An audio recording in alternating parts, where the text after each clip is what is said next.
स्वागत है आपका हमारे YouTube चैनल में। तो इस वीडियो में देखेंगे 8 क्लास का इतिहास चैप्टर 8 महिलाओं की स्थिति में सुधार। पिछला वीडियो ना देखा हो तो प्ले लिस्ट में देखिएगा, एक लाइन से वीडियो मिल जाएगा। तो जो पढ़ना है 2021 का एग्ज़ाम में जैसा क्वेश्चन आएगा MCQ, बोर्ड एग्जाम में MCQ आता है मल्टीपल चूज क्वेश्चन, तो 2021 में जितना पढ़ना है जो चैप्टर्स आएगा उतना ही वही सब क्वेश्चन को देख रहे हैं, ठीक है। तो 7 तक हो गया है, 7 तक में 2 3 4 को पढ़ना था, जो पढ़ना था वो हो गया है, ठीक है, उसको देख लीजिएगा। अब 8 और एक और चैप्टर पढ़ना है ना, तो इसके बाद एक और चैप्टर इतिहास में बचेगा, उसके बाद फिर भूगोल या नागरिक शास्त्र स्टार्ट करेंगे, ठीक है। तो चलिए इसमें देख लेते हैं इस चैप्टर में क्या क्या क्वेश्चन है।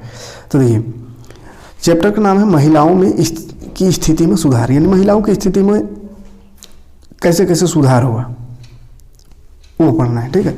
तो सती प्रथा को दूर करने का श्रेय किन्हें मिलता है? सती प्रथा को दूर करने का श्रेय किनको? तो लॉर्ड विलियम्स बेटिंग को। सती प्रथा क्या होता है?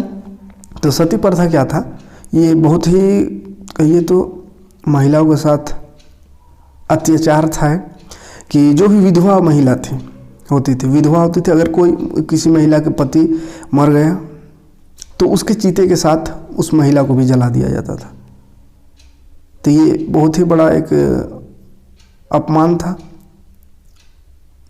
बहुत ही खतरनाक प्रथा था, बहुत बुरा प्रथा था, तो इसको ख़त्म करना ज़रूरी था, है ना। तो ये सती प्रथा को, जो जैसे सती प्रथा में वही अपना जिसका पति मर गया तो उसके साथ ही जला दो, या अगर वो जिंदा रह गई तो उसके साथ बहुत ही ज़्यादा दुर्व्यवहार किया जाता था, है ना। तो उस तरह का प्रथा चलते आ रहा था बहुत सदियों से, तो उसको दूर करने का श्रेय जाता है लॉर्ड विलियम बेटिंग।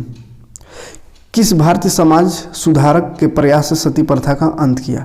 तो भारतीय समाज सुधारक इस सती प्रथा को दूर करने के लिए किसने आगे आया? तो राजा राम मोहन राय, है ना। इन्होंने इस सती प्रथा को दूर करने के लिए बहुत सारा जगह जगह पर जाकर लोगों को समझाने की कोशिश किया, सभा किया, आंदोलन किया और इसे सुधारने का कोशिश किया, प्रयास किया, है ना। और इसके प्रयास से समझिए तो सती प्रथा का अंत हुआ। सती प्रथा पर पहला प्रतिबंध किस राजा ने लगाया? तो पहला प्रतिबंध उसने लगाया था, हर्षवर्धन राजा का नाम था, उन्होंने पहला प्रतिबंध लगाया अपने एरिया में सती प्रथा पर। सती प्रथा का प्रथम प्रमाण किस अभिलेख में मिलता है? तो सती प्रथा का प्रमाण जो एरन अभिलेख है उस अभिलेख में मिलता है पहला प्रमाण, ठीक है।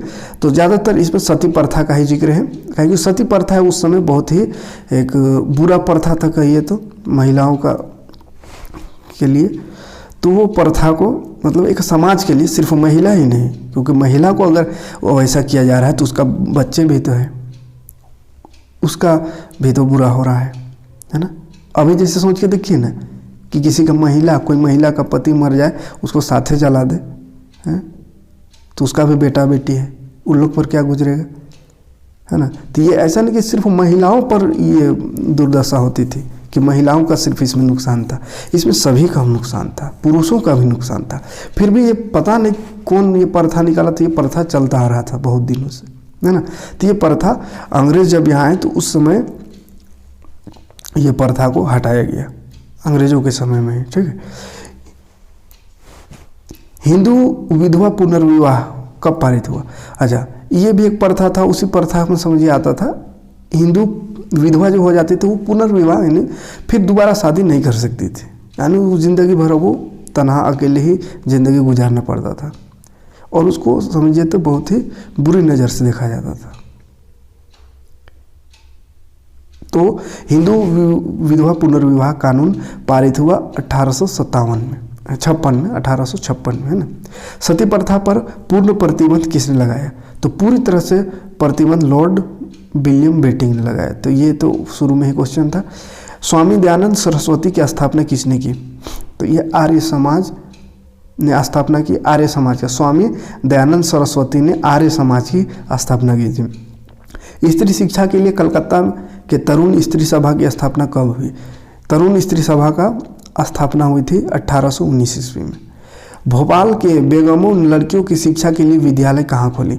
तो भोपाल के मुस्लिम महिलाओं ने लड़कियों की शिक्षा के लिए एक विद्यालय खोली थी, पहली विद्यालय अलीगढ़ में, है ना।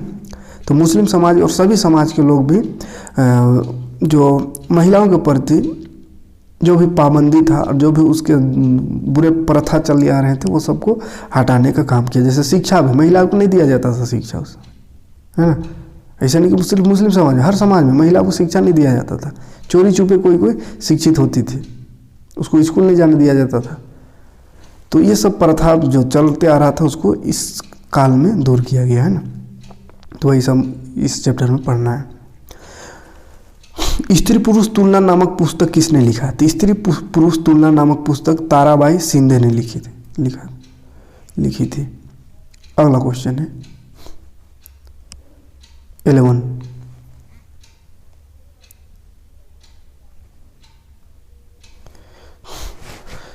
स्क्रीनशॉट लिए थे कि नहीं? ले लीजिएगा, है ना। ये देखिए स्क्रीनशॉट ले लीजिए, इसका 10 क्वेश्चन दिख रहा होगा। चलिए अगला क्वेश्चन, ये महिलाओं किसके कहाँ गया, किसने दिए की रोशनी में पढ़ना लिखना सीखा? तो रास सुंदरी देवी, इन्होंने दिए की रोशनी में चोरी छुपे पढ़ना लिखना सीखा था ना। स्कूल जाने की तो अनुमति नहीं थी उस समय महिलाओं को, लड़कियों को, तो चोरी छुपे इन्होंने दिए की रोशनी में अपना शिक्षा हासिल किया था। पहली बार दिल्ली के सिंहासन में बैठने वाली महिला कौन थी? दिल्ली के सिंहासन में पहली बार बैठने वाली महिला थी रजिया सुल्तान।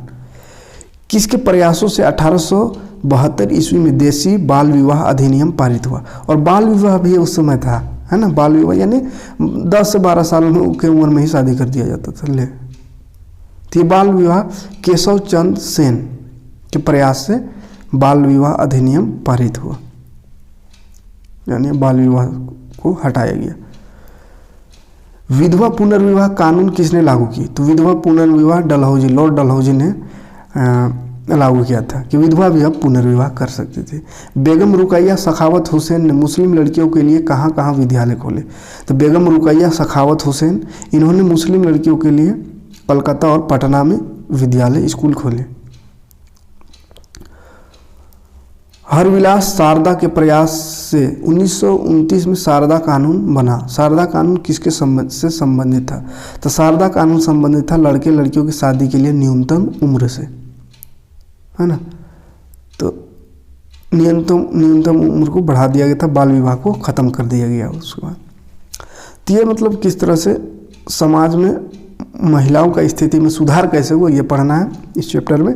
चैप्टर एक बार पढ़िएगा, है ना। कोई जरूरी नहीं कि कोई पढ़ाएगा तभी समझ में आएगा। हिंदी से लिखा हुआ है, हिंदी सबको समझ में आता है, आराम से समझ सकते हैं। तो इतिहास सबको किसी का वेटिंग में न रहिए कि कोई हमको समझाएगा पढ़ाएगा तब पढ़ेंगे, अपने से आप पढ़ सकते हैं, कोई दिक्कत नहीं। इतिहास समझ में आएगा, है ना। हाँ, ये होता है कि कोई पढ़ाएगा तो थोड़ा सा समझा के तो ज़्यादा जल्दी समझ में आता है सुन के, लेकिन पढ़िएगा तो भी समझ में आएगा, ऐसा बात नहीं है ना। तो पढ़ भी लीजिएगा एक आध बार, ठीक है। तो चलिए मिलते हैं नेक्स्ट वीडियो में। इतने क्वेश्चन था इसमें।